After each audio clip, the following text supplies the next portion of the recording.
খালেদা জিয়ার ফ্লাইট। গোয়েন্দা রিপোর্টে আওয়ামী সংশ্লিষ্টতায় সরানো হলো 2 কেবিন ক্রুকে। লন্ডন থেকে সিলেট হয়ে ঢাকায় ফিরবেন খালেদা জিয়া। স্বাগত জানাতে বিএনপির ব্যাপক প্রস্তুতি। খালেদা জিয়ার ফ্লাইটে দায়িত্ব পালনের কথা থাকলেও শুক্রবার মধ্যরাতে নিরাপত্তাজনিত শঙ্কা ও রাজনৈতিক সংশ্লিষ্টতার অভিযোগে সরিয়ে দেওয়া হয়েছে 2 কেবিন ক্রুকে। তারা হলেন আল কুবরা নাহার কসমিক ও মোহাম্মদ কামরুল ইসলাম রিপন। এদিকে সাবেক প্রধানমন্ত্রী ও বিএনপির চেয়ারপারসন বেগম খালেদা জিয়াকে বহনকারী বাংলাদেশ এয়ারলাইন্সের ফ্লাইটটি রোববার লন্ডনের হিথ্রো বিমানবন্দর থেকে উড্ডয়নের কথা রয়েছে। এরই মধ্যে শুক্রবার মধ্যরাতে সরিয়ে দেওয়া হলো ওই 2 কেবিন ক্রুকে। বিমান বাংলাদেশ সূত্র জানায়, গোয়েন্দা তথ্য উঠে এসেছে আল কুবরা নাহার কসমিক নিয়মিত ক্ষমতাচ্যুত প্রধানমন্ত্রী শেখ হাসিনার বোন শেখ রেহানার ফ্লাইট পরিচালনা করতেন। পতিত আওয়ামী লীগ সরকার নেতার সাথে ঘনিষ্ঠতা বজায় রেখে সরকারি সুবিধা ভোগের অভিযোগ রয়েছে তার বিরুদ্ধে। চাকরি জীবনে তিনি 18 বার কারণ দর্শানোর নোটিশ পেয়েছেন, শাস্তি হিসেবে একাধিকবার গ্রাউন্ডেড হয়েছেন। অপরদিকে জুনিয়র পার্সার কামরুল ইসলাম রিপন দীর্ঘদিন ধরে সরকারি দলের নানান কার্যক্রমে সরাসরি যুক্ত ছিলেন বলে অভিযোগ রয়েছে। প্রতি বছর 15 আগস্ট পালনের জন্য নিয়মিত ধানমন্ডি 32 নম্বরে ফুল দেওয়া, শেখ কামালের জন্মদিনে প্রীতি ফুটবল ম্যাচের আয়োজন করা ও বিমানে শেখ রাসেল দিবস পালনের অন্যতম উদ্যোক্তা তিনি।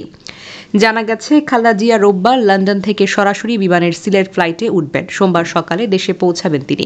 বিমানটি সিলেটে যাত্রী নামিয়ে ঢাকার শাহজালাল আন্তর্জাতিক বিমানবন্দরে যাবে। সিলেট জেলা বিএনপির সভাপতি আব্দুল কাইয়ুম চৌধুরী বলেন, দেশনেত্রী খালেদা জিয়াকে স্বাগত জানাতে সাধারণ মানুষকে সঙ্গে নিয়ে বিএনপির ব্যাপক প্রস্তুতি চলছে। সাবেক এই প্রধানমন্ত্রীর সঙ্গে সফরসঙ্গী হিসেবে থাকবেন তারই 2 পুত্রবধূ জুবাইদা রহমান ও শর্মিলা রহমান। এছাড়া খালেদা জিয়ার ব্যক্তিগত চিকিৎসক AZM জাহিদ হোসেন, চেয়ারপারসনের উপদেষ্টা এনামুল হক চৌধুরী, APS মাসুদুর রহমান, 2 গৃহ পরিচারিকা ফাতেমা বেগম, রূপা হকও সফরসঙ্গী হিসেবে থাকবেন।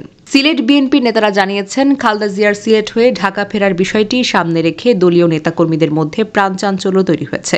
সাবেক এই প্রধানমন্ত্রীকে স্বাগত জানাতে দল ও অঙ্গ সহযোগী সংগঠনের নেতাকর্মী, সমর্থক, শুভানুধ্যায়ী সর্বস্তরের মানুষকে আগামী সোমবার সকাল 8টার মধ্যে বিমানবন্দরের সামনে উপস্থিত থাকতে শীর্ষ পর্যায়ের নেতারা নির্দেশনা দিয়েছেন। স্থানীয় বিএনপি নেতাকর্মীরা জানিয়েছেন, খালেদা জিয়া সিলেট হয়ে ঢাকায় ফিরলেও কোনো সভা কিংবা সমাবেশে অংশ নেবেন না। বাংলাদেশ এয়ারলাইন্সের ফ্লাইটের সিলেটের যাত্রীদের নামিয়ে বিমানটি ঢাকার উদ্দেশ্যে ওসমানী বিমানবন্দর ত্যাগ করবেন। কমপক্ষে ঘণ্টাখানেক সিলেটের বিমানবন্দরে অবস্থান করবেন খালেদা জিয়া।